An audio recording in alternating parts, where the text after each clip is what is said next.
US court has charged 4 Russians and a Ukrainian with stealing huge amounts of credit card numbers.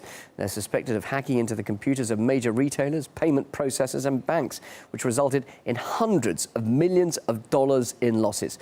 RT's Andrew Blake is joining me live now to talk more on this from the States. Andrew, this has already been dubbed the biggest cybercrime spree in history. Just how big was this?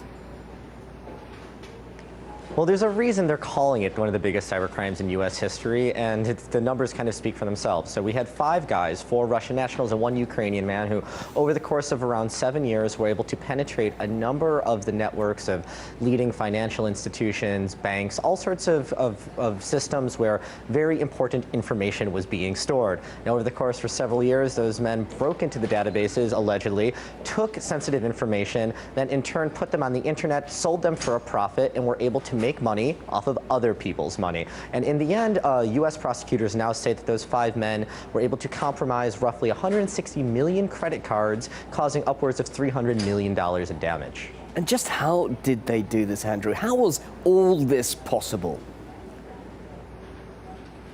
Very carefully, but apparently not careful enough. They were able to elude authorities for around 7 or 8 years now, but actually masterminding this operation itself took a lot of very careful planning. Now, of the 5 men that are believed involved in this, each one kind of had a separate little niche that they would specialize in. Some, for instance, were experts when it came to penetrating computer networks. Others would go into these networks after they were compromised and mine for data.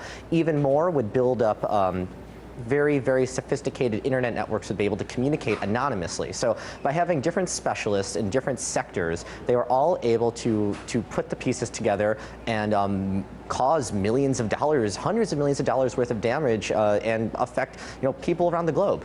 And just finally, what more do we know about these hackers? Are they all there now in the US, ready to face trial? Not quite. 2 of them were arrested last month. One of them has since been extradited from the Netherlands. The other one is awaiting extradition. And 3 of them are at large. So once they are brought to the U.S. and tried, they could be looking at likely decades in prison. According to the indictment that was unsealed Thursday this week, it all stems from a previous investigation that began a few years ago and ended with the conviction of an American computer hacker who is currently serving several decades behind prison for a similar crime. Live from our Washington News Center. Thanks so much. Andrew Blake there with that update.